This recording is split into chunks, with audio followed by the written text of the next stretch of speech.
Le Nigeria a sauvé l'honneur en s'imposant face au Congo-Brazzaville grâce à des réalisations d'Anas Youssouf à la 56e minute et Sikiru Halimi à la 93e minute. Solide et appliqué, les Nigérians ont su trouver la faille, mais ce sursaut est arrivé trop tard. Avec 2 défaites lors de leur précédente sortie face au Sénégal et surtout contre une étonnante équipe du Soudan, les Super Eagles locaux quittent la compétition dès la phase de groupe. Nous méritons de gagner ce match parce que nous avions la possession de balle. Nous avons joué comme il se doit. Pendant la première mi-temps, il nous a manqué la dernière passe ou le dernier dribble. À la deuxième mi-temps, nous avons eu du succès. Le Congo, de son côté, n'a pas réussi à inverser la tendance. Après 2 matchs nuls et une défaite, les Diables Rouges n'ont jamais trouvé le chemin de la victoire. Leur parcours s'arrête donc également au premier tour, malgré quelques séquences encourageantes. Ce revers contre le Nigeria scelle leur destin dans un groupe relevé où chaque point comptait. Aujourd'hui, nous avons beaucoup de regrets. Nous avons joué et gagné ce match pour l'honneur. Les joueurs ont disputé cette rencontre comme s'ils voulaient donner une réponse. Ils ne voulaient pas rentrer au Nigeria sans obtenir le moindre point. Ils doivent s'améliorer. Vous savez, lorsque vous jouez un tournoi, vous devez avoir une certaine expérience de celui-ci. Le Sénégal a manifesté de l'expérience pendant notre match. Ils ont attendu notre première erreur et le score est monté. Dans cette poule D, ce sont finalement le Sénégal tenant du titre et le Soudan qui décrochent leur billet pour les quarts de finale avec chacun 5 points. Le Soudan termine en tête grâce à une différence de but positive, +3, et confirme son statut de véritable surprise du tournoi. Le Sénégal, solide mais moins flamboyant, poursuit l'aventure et tentera de défendre son titre avec plus de rigueur lors des prochains rendez-vous.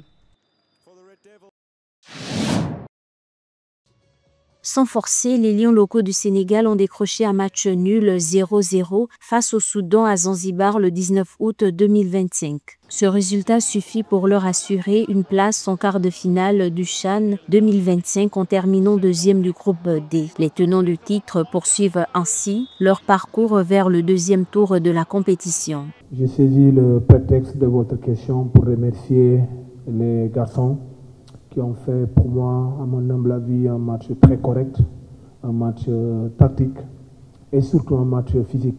Donc si je me base à la mi-temps, j'ai vu qu'on avait 64% de possession et l'adversaire n'avait fait aucun tir cadré. Donc si on se base sur ces données de performance, vraiment je remercie les garçons et surtout leur engagement lors de ce match-là. Sans trop se livrer, le Sénégal et le Soudan ont chacun géré leur temps fort et leur temps faible avec des occasions de part et d'autre. La hiérarchie a été respectée dans le groupe D où le Soudan en tête du classement et sans dauphin le Sénégal, champion en titre, ont validé leur billet pour les quarts de finale du championnat d'Afrique des Nations CHAN. On a constaté qu'on a une très bonne phase d'approche. Vous savez, la finition, c'est 2 moments essentiels. Donc la phase d'approche et la finition elle-même, qui est pour la plupart individuelle. Maintenant, comme tu dis, c'est un jeune garçon, c'est à nous de l'aider et de progresser en ce sens. Et je pense qu'Inch'Allah, c'est le chantier. On va devoir travailler. C'est des garçons qui respectent les consignes qui ont été données en amont.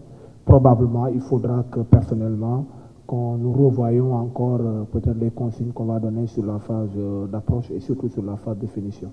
Les Lions locaux du Sénégal affrontent ce 23 août 2025 à Kampala, l'Ouganda, premier du groupe C et l'une des équipes hôtes de cette édition 2025 pour une place en demi-finale. Le Soudan, quant à lui, fera face à l'Algérie dans un duel qui s'annonce indécis et serré au regard de la sérénité affichée sur le terrain par les 2 équipes.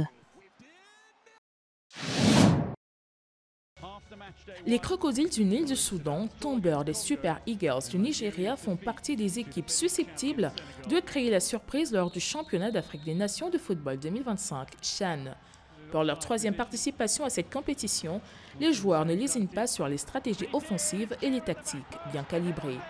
L'équipe dirigée par Kwesi Appiah, ancien international et entraîneur des Black Stars de Ghana, entre 2012 et 2014, compte des attaquants réalistes tels que Mohamed Abdelrahman, 3e meilleur buteur de l'histoire du Soudan, avec 23 réalisations en 55 matchs, et Moussa Hussein Moussa, la vedette montante du groupe.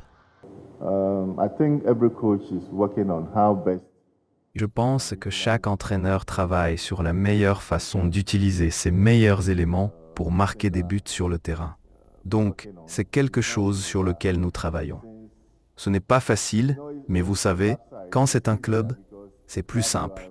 Parce que dans le club, vous êtes toujours avec l'équipe et il y a tellement de choses que vous pouvez faire. Mais avec l'équipe nationale, vous voyez les joueurs très peu de fois par semaine ou à peu près. C'est donc plus complexe de savoir qui placer exactement où.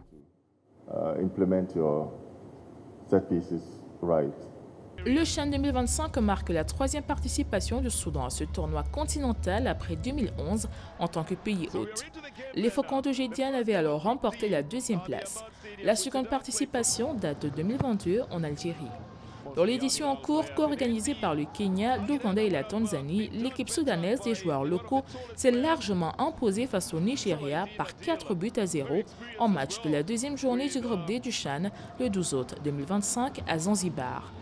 Les buts soudanais ont été marqués par Léonard Ngenge à la 25e minute, Valildin Kidir à la 44e et Abdelrazik Omer, auteur d'un doublé à la 55e et 62e minute.